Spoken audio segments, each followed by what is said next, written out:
I thought the kind of idea of data and workload in education was a really big problem.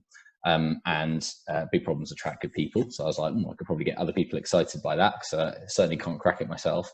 And the education and technology was changing very fast, which is a good place that you want to be, but with a legacy system there that kind of needed to adapt to the times. And I was like, that's an interesting kind of combo to be involved in.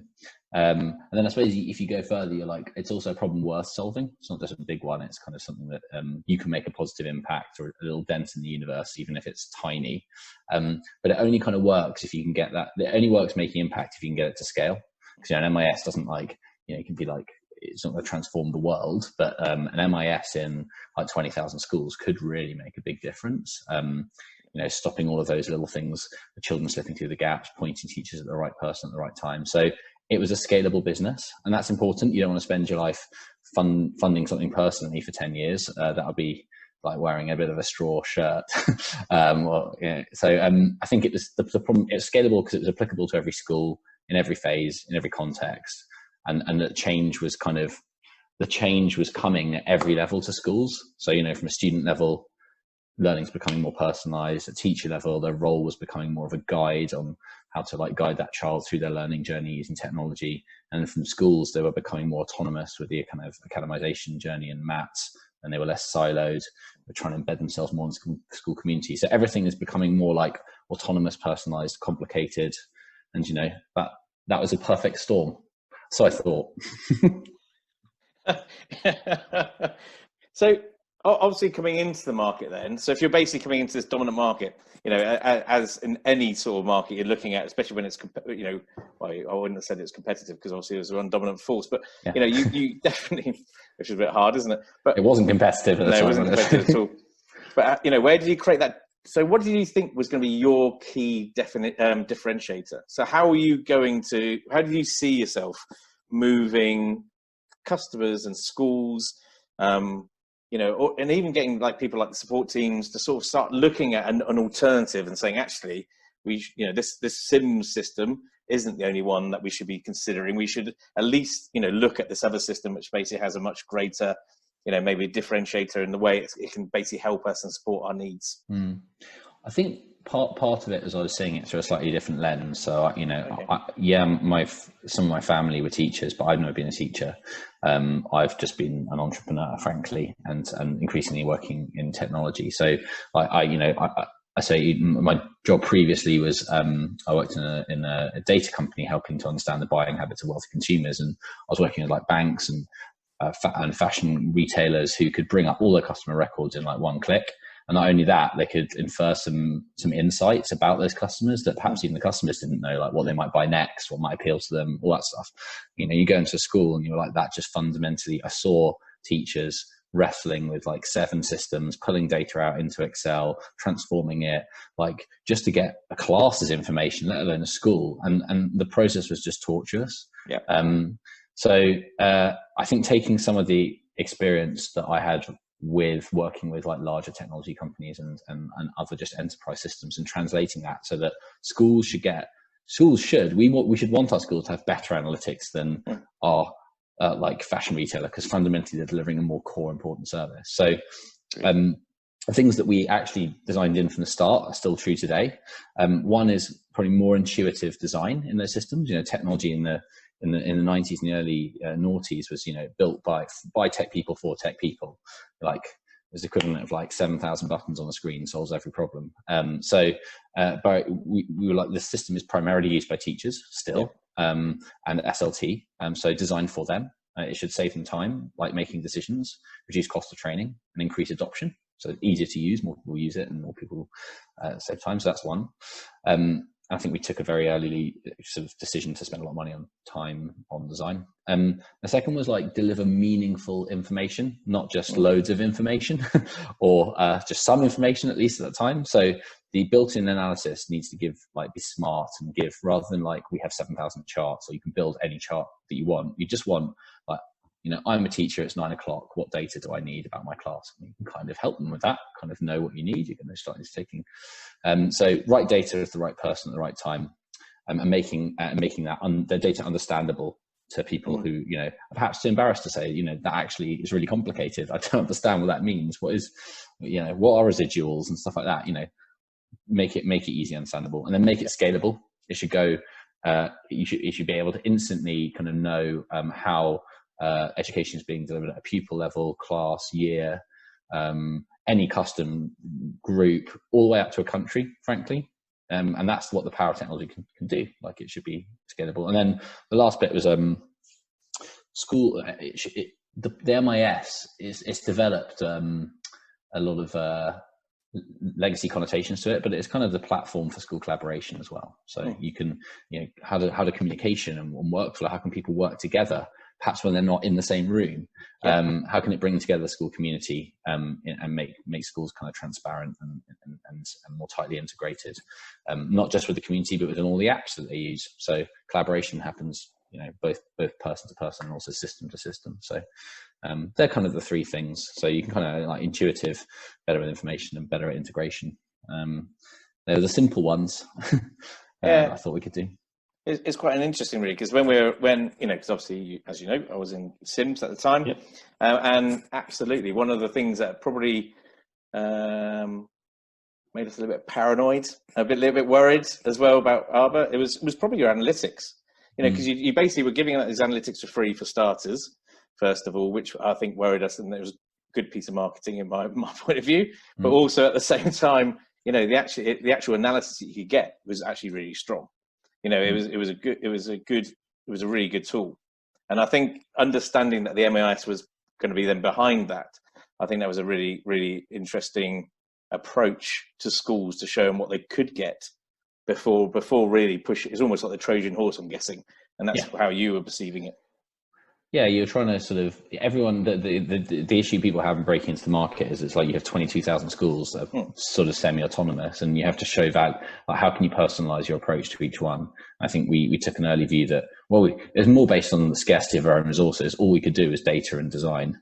So that's what our marketing became. And I think it helps to show, it proves the point of what, as you say, what an MIS system could do, what the value you get out of it, like all the insight available in like one click or no clicks, ideally.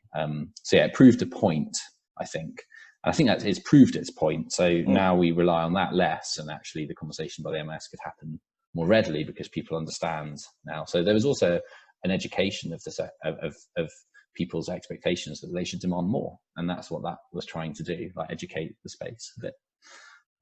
So it was deliberate, but, you know, also fluky, and we took a punt on it, as you do when you're very young and you have nothing to lose. So you can give away stuff for free because you have a long time horizon, and, you know, what have you got to lose? But if you're a big company, you might not be able to do that. Yeah, true. I just think I thought it was just really, really clever personally, and I definitely scared people internally.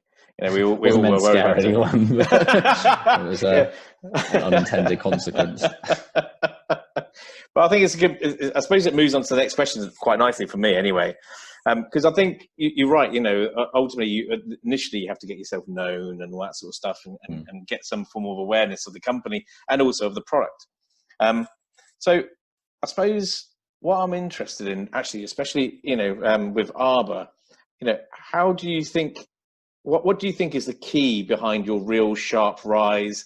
And because let's face it, you know, you're there now. You've got more school. Are you second as far as many schools? I know there's advanced and so on, but, you know, you're the fastest growing school. I mean, MIS. Sorry, you're the fastest growing MIS, not school. MIS school. in the country. You know, so you know, what do you think that is? What do you think the reasons are?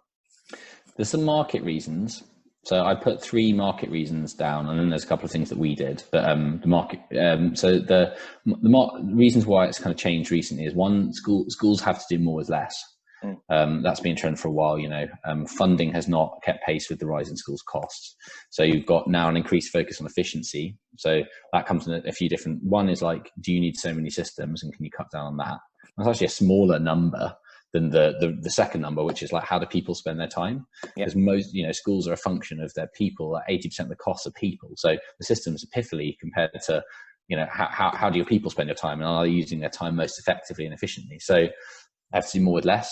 That requires looking at systems to make them more efficient and effective. I'm pointing those. Second is the rise of maths. So maths kind of demand cloud-based systems, MIS systems specifically. You can't like run a mat on, I think, arguably on 2 systems, let alone more than 2 MIS systems. And then you've got all the bolt-ons around that.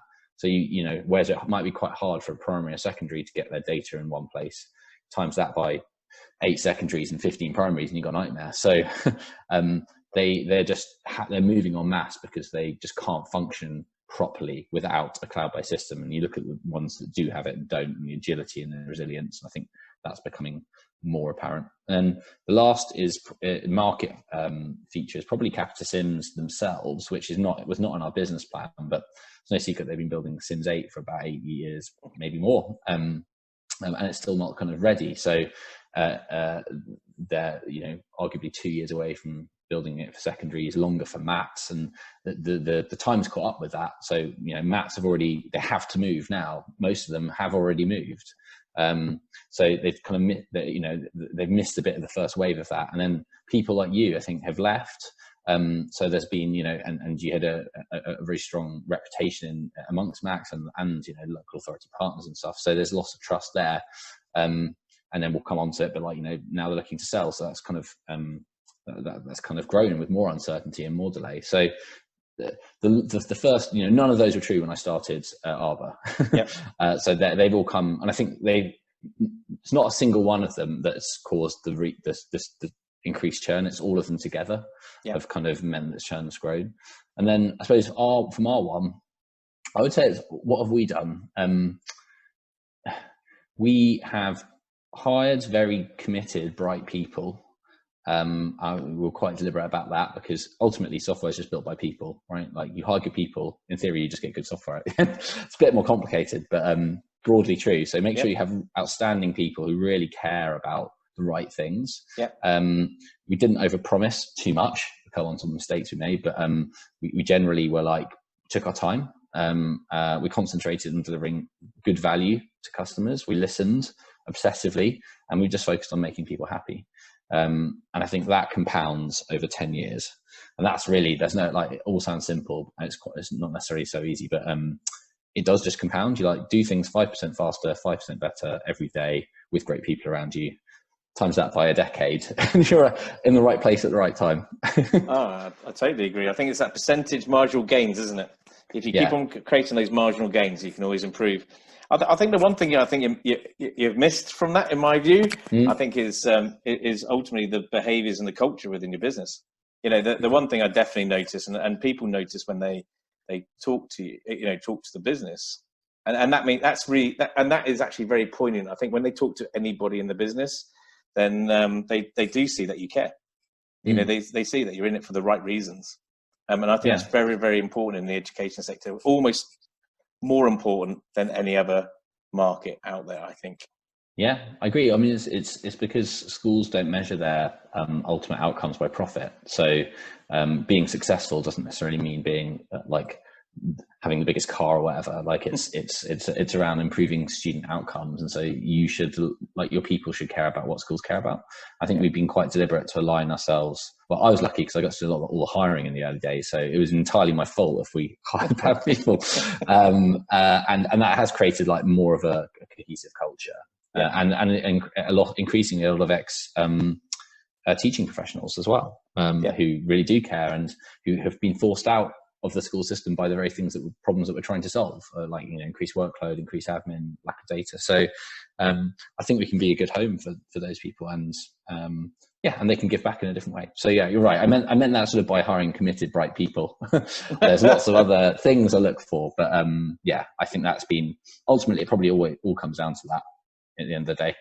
If we'd have hired not bright, uncommitted people, we would not be having this conversation. Yeah, true. Very true. Very true. So based on the sort of what we talked about at the beginning, so there was this dominant force at the beginning, so Sims.